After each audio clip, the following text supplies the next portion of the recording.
আজকের এই ভিডিওটি আপনাদের জন্য অনেক ইম্পর্ট্যান্ট। সো অবশ্যই এই ভিডিওটি আপনারা টেনে দেখবেন না, পুরোটা ভিডিও দেখার চেষ্টা করবেন। আপনাদের সবসময় একটা প্রশ্ন থাকে, আপু Indeed.ca-তে অনেক জব আছে যেগুলো ফেক, বা এই জবটা আমরা যখন আবেদন করছি তেমন কোনো রেসপন্স পাচ্ছি না, বা টাকা পয়সা যাচ্ছে আপনাদের কাছে। সো সেই ক্ষেত্রে আমি আপনাদেরকে আজকে সরাসরি গভর্নমেন্ট বা সরকারি যে ওয়েবসাইটগুলো আছে কানাডার, সেগুলো দিচ্ছি।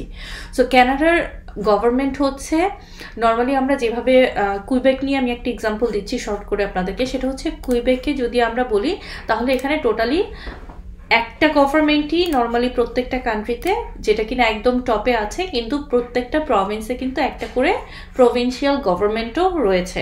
সো ফেডারেল গভর্নমেন্টকে আমরা ওভারঅল পুরো কানাডার গভর্নমেন্ট বলে থাকি, কিন্তু কুইবেক প্রভিন্সের জন্য কুইবেক যেই কিউসি বা কুইবেক ইমিগ্রেশনের জন্য যারা রয়েছেন বা সেখানেও একজন গভর্নমেন্ট রয়েছেন। সো এরকম প্রত্যেকটা প্রভিন্সে কিন্তু আপনারা চাকরির জন্য ডিফারেন্ট গভর্নমেন্ট ওয়েবসাইট পাবেন, যেগুলো একদম কানাডার গভর্নমেন্ট দ্বারা পরিচিত। সো জব ব্যাংক কানাডাটা হচ্ছে ওভারঅল পুরো কানাডার জন্য, আর স্পেসিফিক করে প্রত্যেকটা প্রভিন্সে আপনারা এক্সট্রা করে আলাদা আলাদা হচ্ছে গিয়ে প্রত্যেকটা গভর্নমেন্ট, যে প্রভিন্সিয়াল গভর্নমেন্ট আছে তাদের ওয়েবসাইটগুলো পাবেন। তাহলে চলুন কথা না বাড়িয়ে চলে যাই।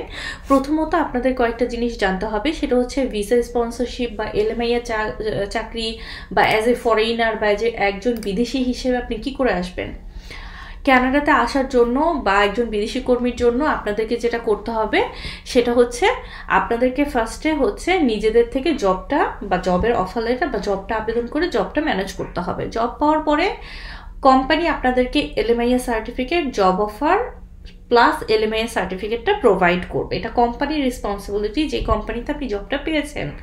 তারপর যখন তারা আপনাকে এই দুইটা দিবে, তখন আপনি হচ্ছে জব ব্যাংক বা আইআরসিসির ওয়েবসাইটে গিয়ে আপনার ওপেন ওয়ার্ক পারমিট হোক, ক্লোজ ওয়ার্ক পারমিট হোক, অ্যাকর্ডিং টু ইউর স্ট্যাটাস আপনি হচ্ছে সেটাতে আবেদন করবেন। সেখানে আপনাকে অনলি $100 পে করতে হবে। সো কোনো রকম কোনো কস্ট কিন্তু এর আগ পর্যন্ত আপনাদের নাই। বায়োমেট্রিক বা ফিঙ্গারপ্রিন্টস যেটাকে আমরা বলি, সেটা আপনাকে আইআরসিসি থেকে নক দিবে, ইমেল দিবে, তারপর সেটা দিতে গেলে আপনাকে $80 পে করতে হবে।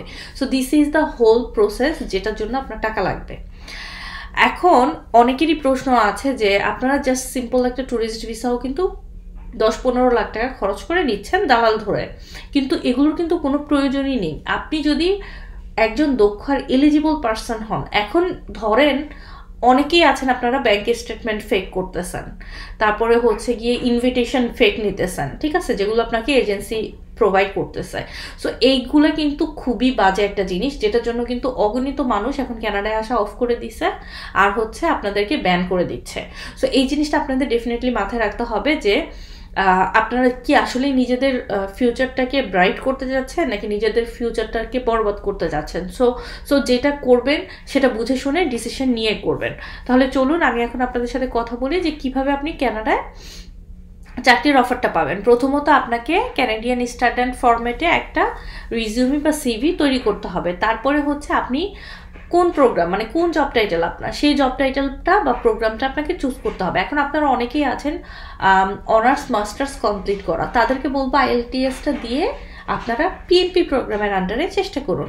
আর যারা আপনারা বেশি এডুকেশনাল কোয়ালিফিকেশান নাই কিন্তু আপনাদের কাজের এক্সপিরিয়েন্স রয়েছে, ধরেন আপনারা যারা মিডল ইস্টে আছেন, সিঙ্গাপুর, দুবাই, তারপর হচ্ছে কাতার, সৌদি আরবের মতো দেশে আছেন, আপনারা দেখা গেছে যে জীবন চালানোর তাগিদে অনেক ছোটবেলায় হচ্ছে গিয়ে এসব দেশে চলে গেছেন, কিন্তু আপনাদের অনেক বছরের কাজের এক্সপিরিয়েন্স আছে, কিন্তু এডুকেশনাল কোয়ালিফিকেশন আপনাদের অত ভালো নাই। সেক্ষেত্রে যদি আপনারা ইংরেজিতে মোটামুটি ভালোভাবে কথা বলতে, মানে কমিউনিকেশন করতে পারেন, কানে শুনে কথা বুঝতে পারেন ইংরেজি, আর সেটা দিয়ে অ্যান্সার করতে পারেন, সেক্ষেত্রে আপনাদেরকে আমি বলবো আপনাদের ওই এক্সপিরিয়েন্সটা অনেক বেশি হেল্পফুল। ওই এক্সপিরিয়েন্সকে কাজে লাগিয়ে আপনারা কিন্তু চাকরিতে আবেদন করলে সফল হতে পারবেন। এই জন্য আমি বারবার আপনাদেরকে বলছি যে অগণিত লোক কিন্তু কানাডাতে এই ক্লোজ ওয়ার্ক পারমিট বা এলএমআইএ চাকরি নিয়ে এখন আসছে, কারণ কানাডাতে এখনও অনেক দক্ষ শ্রমিকের সংকট। সো আপনাদেরকে আমি যেভাবে এখন দেখিয়ে দিব, সেই ওয়েবসাইটগুলোতে গিয়ে ঠিক ওইভাবে যদি আবেদন করতে পারেন তাহলে ডেফিনেটলি সাকসেসফুল হতে পারবেন। এখন কানাডা ওয়ার্ক পারমিটের জন্য কি আমার আইএলটিএস দরকার হয়? এটা আপনাদের একটা কমন প্রশ্ন। হ্যাঁ, অবশ্যই লাগবে যখন আপনারা পিএমপি প্রোগ্রামে আবেদন করতে যাবেন। পিএমপি প্রোগ্রাম বা এক্সপ্রেস এন্ট্রি এগুলোতে আইএলটিএস ছাড়াও হবে না, plus study permit. Study permit বা স্টুডেন্ট হিসেবে আসতে গেলেও আপনাদের লাগবে। আর হচ্ছে আপনারা যারা এলএমআই চাকরি নিয়ে আসবেন বা ওপেন ওয়ার্ক পারমিট বা ক্লোজ ওয়ার্ক পারমিট নিয়ে যেগুলো নিয়ে আমি কথা বলছি, এগুলোতে কোনো রকমের কোনো আইএলটিএস দরকার নেই, শুধুমাত্র ইংরেজিতে কমিউনিকেশন করতে পারাটাই এনাফ। এখন কানাডায় নিয়োগ পাওয়া কি সহজ? মোটেও না, মোটেও সহজ না, অনেক কঠিন কাজ। আপনি যখন বাংলাদেশে একটা চাকরির জন্য আবেদন করেন, বাংলাদেশে কি চাকরি পাওয়া খুব সহজ? সব দেশেই চাকরি পাওয়া অনেক কঠিন, শুধুমাত্র কানাডা না, বাংলাদেশেও এখন একটা চাকরি পেতে অনেক হিমশিম খেতে হয়, ঘুষ দিতে হয়, তারপর গিয়ে চাকরি হয়। সো কানাডার চাকরি অবশ্যই সহজ না, এটা পেতেও আপনাদের অনেক কঠোর পরিশ্রম করতে হবে। এমনও রেকর্ড আছে যে 2 বছর 3 বছর চাকরি অ্যাপ্লাই করে তারপর গিয়ে কেউ একজন একটা চাকরি ম্যানেজ করতে পেরেছে, তারপর কানাডাতে আসতে পেরেছে। সো আপনারা হতাশ হলে হবে না, ঠিক আছে? আপনারা বলতে পারেন যে আপু অনেকগুলো চাকরি আবেদন করছি, রেসপন্স পাচ্ছি না। সবাই আপনাকে রেসপন্স করবে না, কারণ আপনি হয়তো সেই চাকরিটার জন্য যোগ্যই না। আপনি কোন চাকরিটার জন্য যোগ্য সেভাবে আপনাকে আবেদনটা করতে হবে। তারপর হচ্ছে আমি কি ভিসা নিয়ে কানাডায় চাকরি পেতে পারি? আচ্ছা, ভিসা নিয়ে চাকরি না, আপনাকে ফার্স্টে হচ্ছে জব অফার লেটার আর হচ্ছে এলএমআই সার্টিফিকেট, এই দুইটা দিতে হবে। নিয়ে তারপর আপনাকে ভিসার জন্য আবেদন করতে হবে।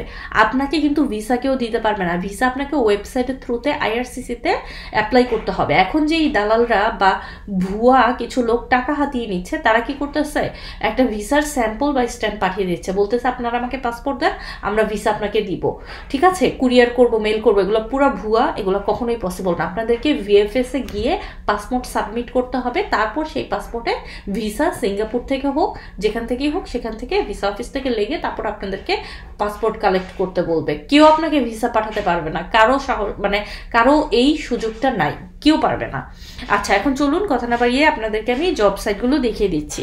সবসময় আমি যেটা করি, আমার এই job bank Canada for foreigners, এখান থেকে আপনাদেরকে আমি জবে আবেদন করতে বলি। তো দেখেন, এখানে লিঙ্কটাতে ক্লিক করলে আপনারা চলে আসবেন কানাডার ওভারঅল জব ব্যাংকের ওয়েবসাইটে। সার্চ 11,000, দেখেন 11,518টা জব এখানে এই মুহূর্তে পোস্টিং অবস্থায় আছে। সো আপনারা এখানে দেখেন cook helpers, রুফার্স, financial analyst, worker, farm worker. So আপনারা জাস্ট এখানে ক্লিক করে সার্চ করবেন welder, electrician, driver, general labour, construction worker, কোন চাকরিটাতে আপনি আসতে চাচ্ছেন সেই হিসেবে আপনি আবেদন করবেন। নর্মালি তো আপনারা আমাকে রিকোয়েস্ট করলে আমি সরাসরি এই জবের লিঙ্কটা আপনাদেরকে দিই। আজকে আমি আপনাদেরকে মেইন যে ওয়েবসাইটটা আছে সেটার লিঙ্ক দিচ্ছি, ঠিক আছে? তারপর হচ্ছে দেখেন ব্রিটিশ কলম্বিয়ার জব সাইট, সাসকাচুয়ানের জব সাইট, নিউ ব্রান্সউইকের জব সাইট। আপনাদের শুধু এই লেখাটার উপরে ক্লিক করতে হবে, ক্লিক করলে আপনারা চলে যাবেন সেখানে জবের যে সাইটটা আছে সেখানে। আপনাদেরকে আমি সাসকাচুয়ান জব সাইটটা একটু দেখিয়ে দিচ্ছি। সো দেখেন, সাসকাচুয়ান জবটা হচ্ছে এটা গভর্নমেন্ট ওয়েবসাইট। এখন এখানে দেখেন ভিউ জবস বাই অকুপেশনস, আপনারা কোন অকুপেশনসের জব চাচ্ছেন। আপনারা ভিউ বাই জব রিজন, সাসকাচুয়ানে অনেকগুলো সিটি আছে।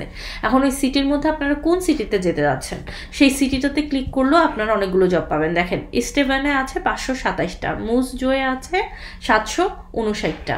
এখন আমি আপনাদেরকে জাস্ট একটা লিখে দিচ্ছি, প্রসেসিং অ্যান্ড ম্যানুফ্যাকচারিংয়ে গেলে দেখেন আপনাদের এখানে কতগুলো জব আছে। Food processing labour, H&M food limited, Saskatchewan, মার্চের এত তারিখে প্রোভাইড করছে, 3 জন লোক নিচ্ছে, ঠিক আছে?